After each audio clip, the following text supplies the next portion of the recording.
السلام علیکم ورحمۃ اللہ وبرکاتہ۔ اعوذ باللہ من الشیطان الرجیم، بسم اللہ الرحمن الرحیم۔ اقرأ باسم ربک الذی خلق، خلق الانسان من علق، اقرأ وربك الاکرم، الذي علم بالقلم،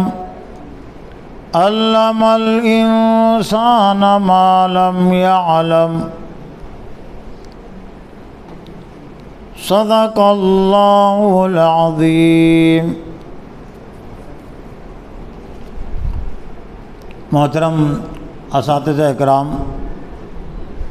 اور عزیز طلبہ، ابھی آپ کے سامنے قرآن مجید کے سورہ علق کی ابتدائی 5 آیات تلاوت کی گئی۔ یہ 5 آیات کی ایک خصوصیت اور ان کا ایک تعارف یہ بھی ہے کہ یہ حضرت صلی اللہ علیہ وسلم پر سب سے پہلے نازل ہوئی۔ میں نے آج کے اس اجتماع کے موقع سے ان آیات کا انتخاب اس لیے بھی کیا، خود میری اپنی تذکیر توجہ کے لیے، آپ کی تذکیر توجہ کے لیے، وہ یہ کہ یہ ربیع الاول کا مہینہ جاری ہے، شروع کے ایام ہے ربیع الاول کے، اور ربیع الاول کے مہینے کی ایک خصوصیت اور اس کا ایک تعارف یہ بھی ہے کہ ربیع الاول کی 9 تاریخ میں حضرت صلی اللہ علیہ وسلم کی ولادت ہوئی ہے، پیدائش ہوئی ہے، اور 12 تاریخ میں آپ کی وفات ہوئی ہے۔ تو چونکہ ربیع الاول کا مہینہ حضرت صلی اللہ علیہ وسلم کی تاریخ ولادت اور تاریخ وفات کے لحاظ سے جانا جاتا ہے، اس مناسبت سے عام طور سے ربیع الاول کے مہینے میں خاص طور سے حضرت صلی اللہ علیہ وسلم کی سیرت کے عنوان سے بیانات ہوتے، تقریریں ہوتی ہے، بلکہ آج کل بیانات اور تقریریں کم ہوتی ہے، بینر ہے، نعرے ہیں، جلوس ہے، اور بہت ساری رسومات ہونے لگی ہے۔ تو ان حالات میں ہمارے لیے ضروری ہے کہ حضرت صلی اللہ علیہ وسلم کی نبوی زندگی کا جو نصاب ہے، اللہ تعالیٰ نے جو نصاب متعین کیا آپ کے کاموں کا، وہ ہمارے ذہن اور دماغ میں رہے۔ ان آیات میں ایک طرح سے اللہ تعالیٰ نے حضرت صلی اللہ علیہ وسلم پر ان آیات کو سب سے پہلے نازل کر کے آپ کو بھی بتلا دیا گیا اور آپ کی امت کو کہ اس دنیا میں تم کو جو کام کرنا ہے اس کام کی نوعیت اور حیثیت کیا ہے۔ ظاہر بات ہے جب اللہ تعالیٰ نے سب سے پہلے ان آیات کو نازل کیا تو اس میں نبوت اور رسالت کے لحاظ سے آپ کے کاموں کا اس میں آغاز ہے۔ اہم کام اس میں اللہ تعالیٰ نے ایک طرح سے بیان کیے جو فکری نوعیت کے ہیں، اور 4 مقامات پر آپ صلی اللہ علیہ وسلم کے 4 اور کام اللہ تعالیٰ نے بیان کیے۔ تو آج کے اس مختصر درس میں سورہ علق کی ابتدائی آیات کی روشنی میں کچھ باتیں، اور سورہ جمعہ کی شروع کی آیات کی روشنی میں کچھ باتیں، اس لیے کہ سورہ جمعہ کے شروع میں بھی حضرت صلی اللہ علیہ وسلم کے 4 اہم کام اللہ تعالیٰ نے بیان کیے۔ لیکن سب سے پہلے سورہ علق کی جو ابتدائی آیات اقرا بسم ربک الذی خلق، حضرت صلی اللہ علیہ وسلم کو خطاب کر کے کہا گیا جبکہ آپ غار حرا میں تھے۔ غار حرا اس کو جبل نور بھی کہتے ہیں۔ جبل نور اس لیے کہتے ہیں کہ قرآن مجید کا ایک تعارف نور بھی ہے، روشنی۔ لقد جاءکم من اللہ نور و کتاب مبین، تحقیق کہ اللہ کی جانب سے تمہارے پاس ایک کتاب آ گئی، وہ نور مبین، اور کھلا ہوا نور، کھلی ہوئی روشنی۔ تو چونکہ قرآن مجید کے نزول کا آغاز، آپ کی نبوی زندگی کا آغاز غار حرا سے ہوا ہے، جہاں سے روشنی ایک طرح سے پھیلی ہے، اس وجہ سے اس کو جبل نور بھی یعنی نور کا پہاڑ بھی کہتے ہیں، اس کی صفات کے لحاظ سے۔ نبوت کے کچھ عرصے پہلے سے حضرت صلی اللہ علیہ وسلم غار حرا میں جا کر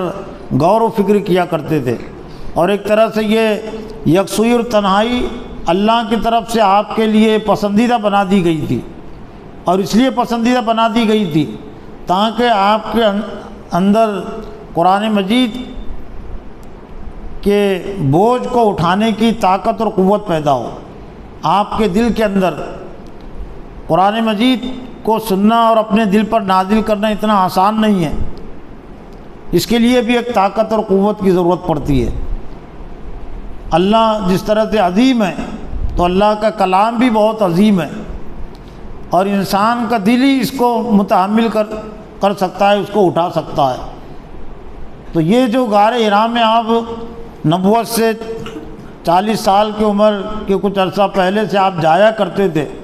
تو یہ بھی بے مقصد نہیں تھا، یہ بھی ایک طرح سے نبوی زندگی کے آغاز کے لیے آپ کو تیار کرنا تھا کہ دنیا کے تمام چیزوں سے کٹ کر، تمام مصروفیتوں سے کٹ کر آپ غار حرا میں جائے اور کائنات میں غور و فکر کرے کہ اس کائنات کا پیدا کرنے والا کون ہے، اس کی مرضی کیا ہے۔ لیکن ظاہر بات ہے کہ بغیر علم کے اللہ کی مرضی کو نہیں سمجھا جا سکتا، تو یہ یکسوئی کے ذریعے سے آپ کے دل کے اندر وہ طاقت اور قوت پیدا ہو، اور جب طاقت اور قوت پیدا ہو گئی تو اللہ تعالیٰ نے حضرت جبرائیل علیہ السلام کو آپ کے پاس بھیجا۔ جو کچھ روایتیں ملتی ہیں وہ یہ کہ حضرت جبرائیل علیہ السلام آپ کے پاس انسانی شکل و صورت میں آئے، اور ایک انسان ہی کی شکل و صورت کو صحیح طور سے دیکھ بھی سکتا ہے، برداشت بھی کر سکتا ہے۔ حضرت جبرائیل علیہ السلام کو حضرت صلی اللہ علیہ وسلم نے ان کی اصل جو شکل و صورت ہے اس حقیقت میں بھی دیکھا ہے، لیکن عام طور سے آپ کے پاس جو آتے تھے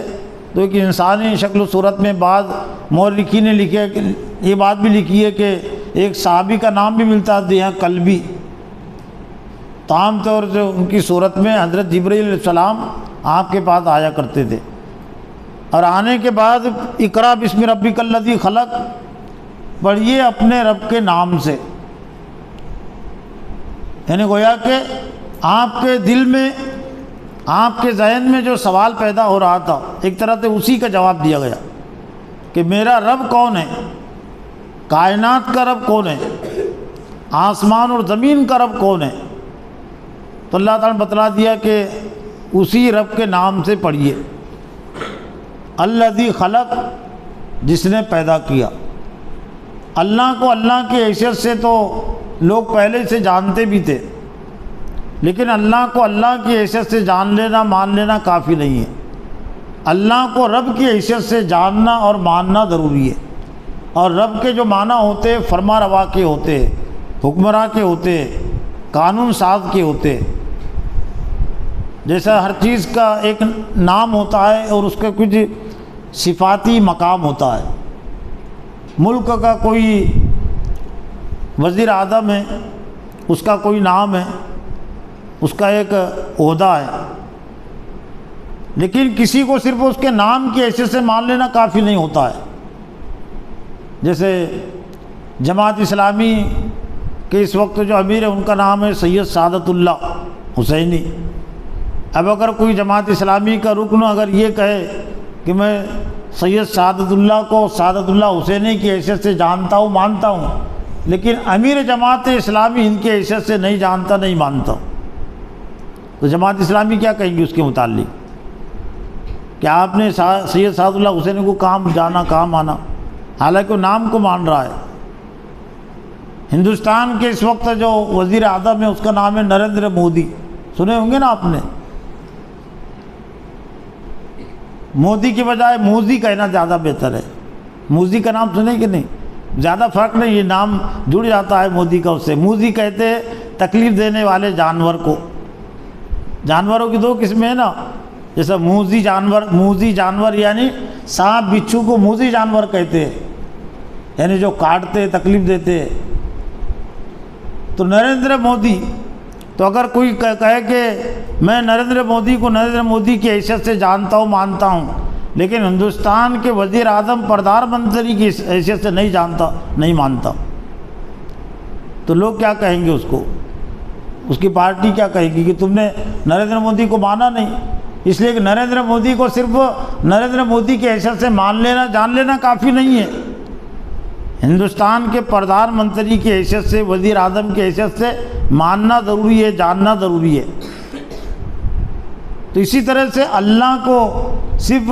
رب مان لینا کافی نہیں ہے۔ مشرکین مکہ بھی اللہ کے نام کی قسمیں کھاتے تھے، اور آج بھی بہت ساری قومیں مانتی، یہود نصارہ بھی مانتے اللہ کو اللہ کی حیثیت سے، لیکن اللہ کا جو تقاضا ہے وہ یہ کہ اللہ رب ہے، رب الناس، رب العالمین۔ تو اللہ کو رب العالمین کی حیثیت کہ تمام جہانوں کا جو رب ہے، فرما روا ہے، قانون ساز ہے، تو اللہ تعالیٰ نے ایک طرح سے پہلی آیت میں اپنا جو تعارف پیش کر دیا، اور ایک طرح سے حضرت صلی اللہ علیہ وسلم کی جو نبوی زندگی ہے اور آپ کے جو نبوی کام ہیں، ان کاموں کی پہلی دفعہ کو اللہ تعالیٰ نے بیان کر دیا کہ آپ کو اللہ کو رب کی حیثیت سے جاننا ہے، ماننا ہے، پڑھنا ہے، اور اس کی دعوت دینا ہے۔ اقرأ بسم ربک الذی خلق، پڑھیے اپنے رب کے نام سے جس نے پیدا کیا، یعنی جو رب بھی ہیں اور جو خالق بھی ہے۔ پھر خلق الانسان من علق، پھر انسان کو ایک طرح سے اس کی ابتدائی حیثیت یاد دلائی اللہ نے۔ اس میں اللہ کی عظمت بھی ہے، اور انسان کی ایک طرح سے اس میں کمزوری بھی ہے، انسان کی اس میں بے وقتی بھی ہے کہ انسان بے وقت ہے، کمزور ہے۔ جو کچھ اس میں عظمت آئی ہے وہ اللہ کی قدرت سے آئی ہے کہ جس نے پیدا کیا انسان کو جمے ہوئے خون سے، یعنی تمہاری جو ابتدا تھی یہ منی کے قطرے، منی سے آگے کی کیفیت ہے۔ مضغہ انسان کی پیدائش کے حوالے سے جو قرآن مجید میں جو مرحلے بیان ہوئے ہیں، تو ان میں سب سے پہلا مرحلہ تو مٹی کا ہے کہ ہم نے تم کو مٹی سے پیدا کیا۔ پہلا مرحلہ کا مطلب یہ کہ اللہ نے حضرت آدم علیہ السلام کی جو شبیہ ہے مٹی سے بنائی ہے، اور پھر اس میں روح پھونکی ہے، اور پھر جو سلسلہ اللہ تعالیٰ نے جاری کیا ہے عام انسانوں کی پیدائش کا، وہ منی سے، کہ مرد اور عورت کے آپس میں وہ ملاپ ہوتا ہے، میاں بیوی کا ملاپ، اور پھر امشاج نبتلی فجعلناہ سمیعا بصیرا، انا خلقنا الانسان من نطفۃ امشاج، کہ ہم نے انسان کو نطفے سے پیدا کیا۔ اور کئی فرمایا الم یکن نطفۃ من منی کی یمنا، کیا وہ منی کا قطرہ نہیں تھا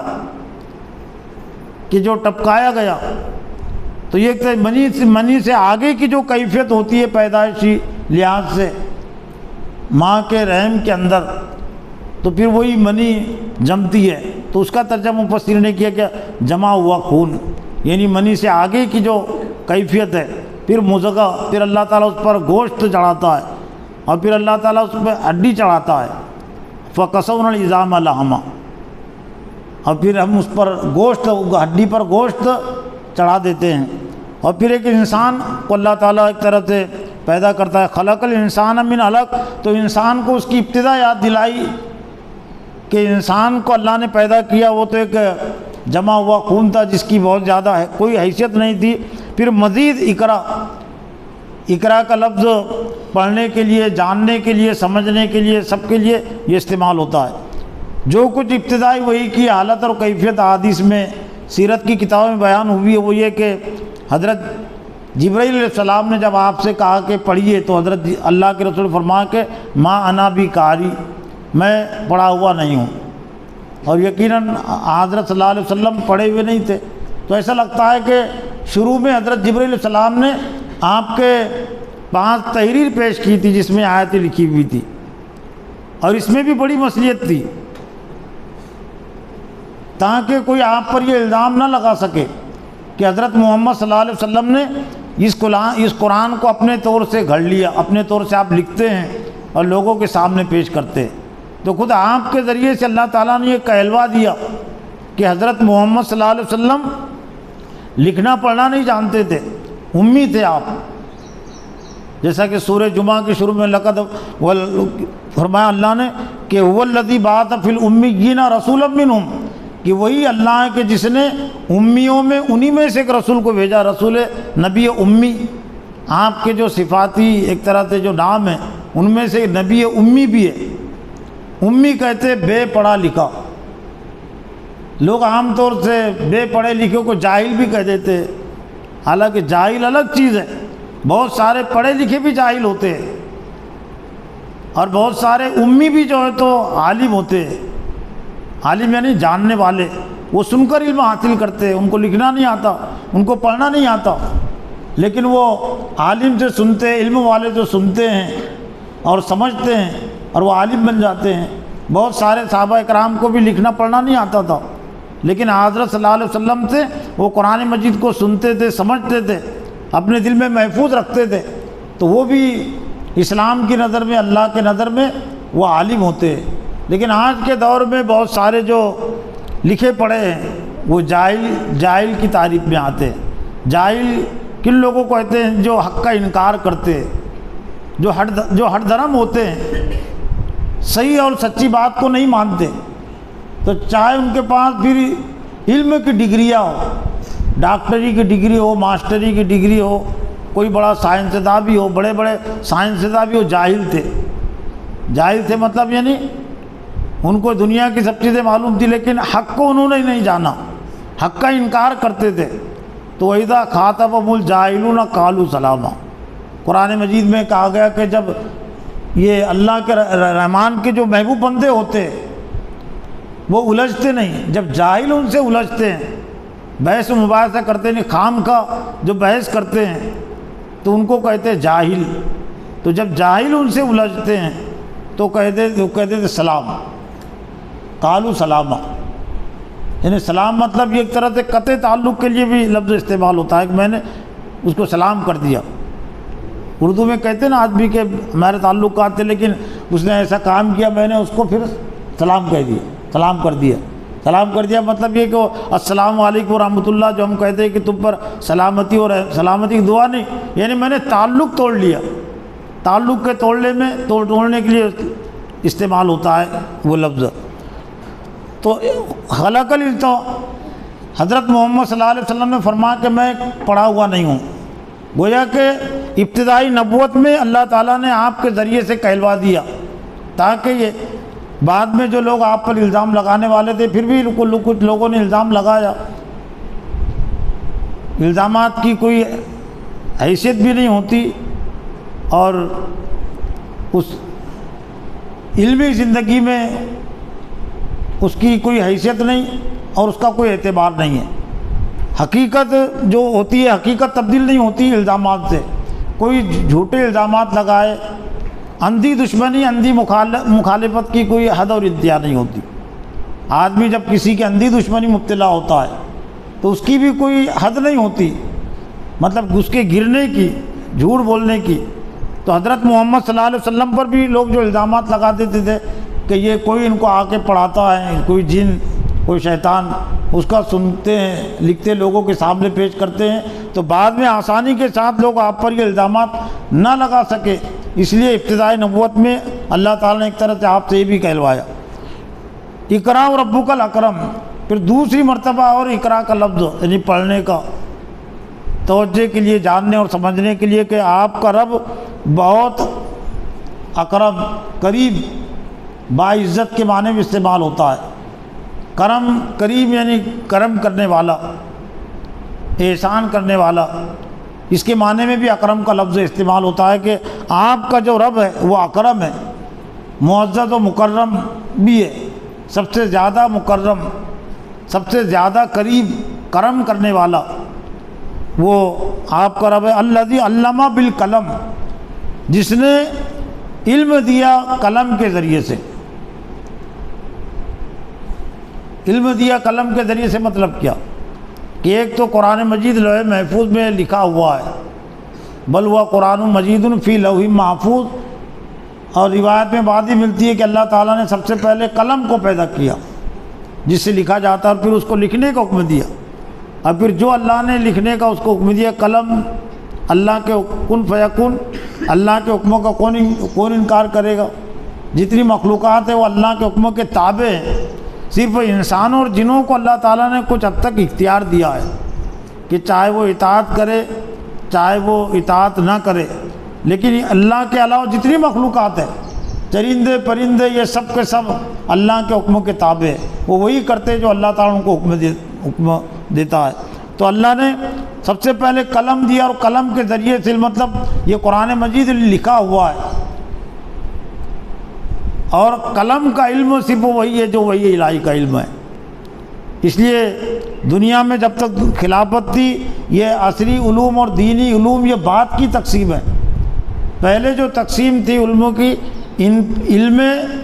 منقولات اور علم معقولات۔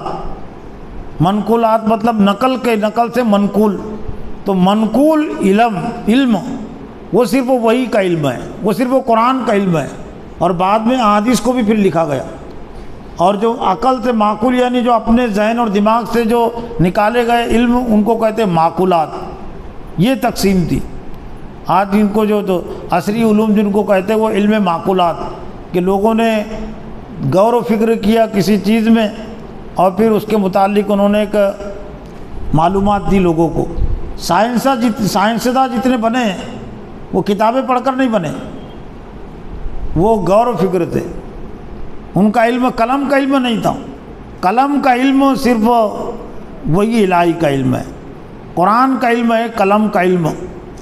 ہاں اللہ یہ چاہتا ہے کہ اس میں غور و فکر کیا جائے، لیکن بنیاد یہ قلم کے علم کو بنایا جائے، وہی الہی کے علموں کو بنیاد بنایا جائے، اس کی روشنی میں غور کیا جائے۔ جنہوں نے قرآن کو نظر انداز کر کے عقل کا استعمال کیا تو پھر وہ گمراہ ہوئے، اور خاص طور سے صحیح راستے اور غلط راستے کے سلسلے میں جنہوں نے اپنی عقل کے ذریعے سے کچھ اصول قائم کیے، متعین کیے کہ انسان کو کیا کھانا چاہیے، کیا نہیں کھانا چاہیے، انسان کے لیے قانون کون سا ہونا چاہیے چلنے کے لیے، تو انہوں نے ٹھوکر کھائی ہے، بڑے بڑے سائنسدانوں نے ٹھوکر کھائی ہے۔ ہاں چیزوں کے سلسلے میں انہوں نے غور و فکر کیا تو اللہ تعالیٰ کو کامیابی عطا کی ہے، اور اس لیے کامیابی عطا کی ہے کہ اللہ تعالیٰ نے وہ علم آدم الاسماء کلھا، اللہ نے حضرت آدم علیہ السلام کو تمام چیزوں کا علم دے دیا اس کی مناسبت سے وہ، لیکن وہی الہی کا علم بھی حضرت آدم علیہ السلام کو بعد میں دیا گیا، زمین پر دیا گیا، لیکن وہ اللہ نے اپنے حکموں کے ذریعے سے وہ علم آدم الاسماء، آدم علیہ السلام کی فطرت میں، حضرت آدم علیہ السلام کے ذہن میں اللہ تعالیٰ نے یہ تمام چیزوں کے ایجادات کا علم رکھ دیا تھا، اور قیامت تک جتنی بھی چیزیں ایجاد ہوں گی وہ سب کے سب اللہ تعالیٰ نے جو حضرت آدم علیہ السلام کی فطرت میں وہ علم رکھا تھا وہ منتقل ہو رہا ہے انسانوں میں، لیکن اس پر کامیابی کی ضمانت نہیں ہے۔ کامیابی کی جو ضمانت ہے وہ علم ہدایت کی بنیاد پر ہے، جیسا کہ سورہ بقرہ کے 4 رکوع میں اللہ نے فرمایا کہ قُلْنَا اهْبِطُوا مِنْهَا جَمِيعًا فَإِمَّا يَأْتِيَنَّكُم مِّنِّي هُدًى فَمَن تَبِعَ هُدَايَ فَلَا خَوْفٌ عَلَيْهِمْ وَلَا هُمْ يَحْزَنُونَ۔ یہاں سے اتر جاؤ، یہ وہ آخر کی آیت ہے 4 پارے کی، اور یہ پہلے رکوع کے شروع میں بات آ گئی تھی کہ وہ علم آدم الاسماء کلھا، اللہ نے حضرت آدم علیہ السلام کو تمام چیزوں کا علم دے دیا، لیکن فرشتوں کو چونکہ یہ ضروریات زندگی کی کوئی ضرورت نہیں ہے ان کو، اس لیے فرشتوں کو چیزوں کا علم نہیں، تو فرشتوں نے لا علمی کا اظہار کیا کہ ہم نہیں جانتے، اتنا ہی ہم جانتے جتنا تو نے ہم کو علم دیا ہے۔ تو وہ علامہ اقرا ربک الاکرم الذی علم بالقلم، جس نے قلم کے ذریعے سے علم دیا، علم الانسان ما لم یعلم، اور انسان کو وہ علم دیا جو وہ نہیں جانتا تھا۔ یہ علم دوسری مرتبہ علم الانسان ما لم یعلم کی جو بات لائی گئی ہے وہ یہ کہ اس انسان کو دنیا میں زندگی گزارنے کے لیے جن چیزوں کی ضرورت پڑے گی، تو اللہ تعالیٰ نے انسانوں کی عقل میں وہ صلاحیت رکھی ہے، ان کے دماغ میں وہ صلاحیت رکھی ہے کہ وہ چیزیں ایجاد کریں گے۔ چنانچہ انسان نے پھر ریل کی ایجاد کی ہے، انجن کی ایجاد کی ہے، موبائل کی ایجاد کی ہے، ہوائی جہاز کی ایجاد کی ہے، تو اس میں انسان کا کوئی کمال نہیں ہے، اللہ نے اس کو علم دیا۔ علم الانسان ما لم یعلم، حضرت آدم علیہ السلام نہیں جانتے تھے، اللہ تعالیٰ نے ان کو یہ علم دیا، ان کی فطرت میں یہ علم رکھا ہے۔ صرف اللہ یہ چاہتا ہے کہ یہ چیزوں کو جو علم ہے وہ علم ہدایت کے تابع رہے، تو پھر اس میں کامیابی ملے گی، اس سے فائدہ حاصل ہوگا۔ اور جو اسی کو سب کچھ سمجھ لیتے ہیں اور علم ہدایت کو نظر انداز کر دیتے ہیں، تو پھر یہ علوم کے ذریعے سے ان کو نقصان ہی پہنچتا ہے، یا کم سے کم ان کو آخرت کا فائدہ نہیں، دنیا میں کچھ فائدہ ان کو مل جائے گا یہ چیزوں کے علم کا، لیکن آخرت کا فائدہ حاصل کرنے کے لیے، جہنم سے بچنے کے لیے علم ہدایت ضروری ہے۔ پھر جو 4 کام حضرت صلی اللہ علیہ وسلم کے 4 مقامات پر بیان کیے گئے ہیں، تو ایک طرح سے وہ نبوت کا نصاب ہے۔ یتلو علیہم آیاتی، پہلا کام آپ کا لوگوں کے سامنے پیش کرنا، لیکن پہلا کام کیا تھا؟ اپنے آپ پر قرآن مجید کو پیش کرنا۔ اللہ تعالیٰ نے قرآن مجید کو حضرت محمد صلی اللہ علیہ وسلم پر سب سے پہلے پیش کیا۔ اللہ کے رسول کا سب سے پہلا کام کیا تھا؟ لوگوں کے سامنے پیش کرنا پہلا کام تھا کہ اپنے آپ پر پیش کرنا پہلا کام تھا؟